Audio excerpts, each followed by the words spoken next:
नमस्कार, आप सभी का बहुत बहुत स्वागत है हमारे YouTube चैनल पे। और जिस तरह से आप लोग हमारे इस YouTube चैनल को प्यार दे रहे हैं उसके लिए हम आपके आभारी हैं। ऐसे में एक और बहुत बड़े मुद्दे के साथ मैं आपके सामने उपस्थित हुआ हूँ। मुद्दा है छत्तीसगढ़ में कोल मामला घोटाले को लेकर के। आपको याद होगा, जब 2018 के विधानसभा चुनाव में मुख्यमंत्री के रूप में भूपेश बघेल को चुना गया, जब 2018 के विधानसभा चुनाव में कांग्रेस पार्टी को ऐतिहासिक जीत हासिल हुई, तब ये चर्चा थी कि 5 सालों में राज्य में कांग्रेस की सत्ता आने पर कांग्रेस पार्टी बहुत बेहतरीन काम करेगी।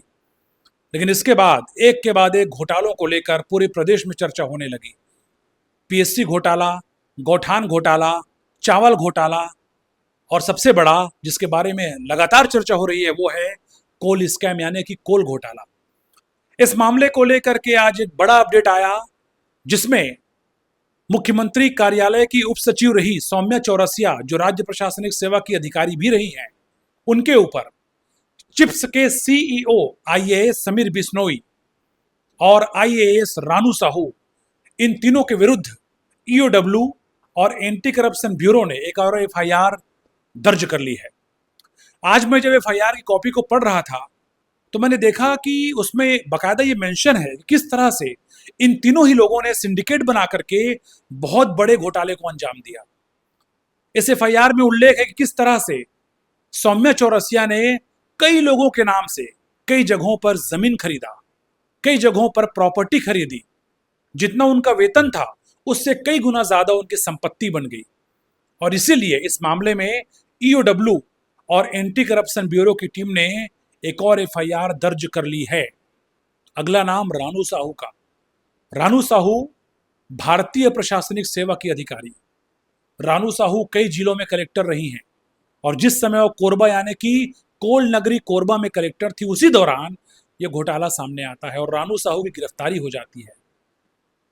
तीनों जिनका मैं नाम लगातार ले रहा हूं, ये तीनों फिलहाल जेल में बंद हैं।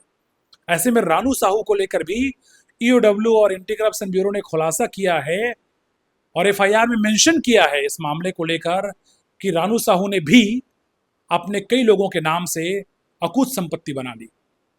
तीसरा नाम है समीर बिश्नोई, जिनके बारे में एफआईआर में उल्लेख है कि इन्होंने अपनी पत्नी और अन्य लोगों के नाम से अचल संपत्ति का बड़ा कारोबार खड़ा कर दिया।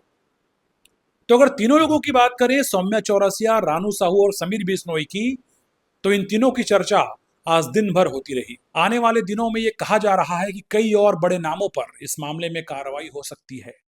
कई बड़े नाम जो सत्ता के ध्रुवीकरण में थे या केंद्र बिंदु में थे, उन पर भी कार्रवाई हो सकती है, ये सूत्र बता रहे हैं।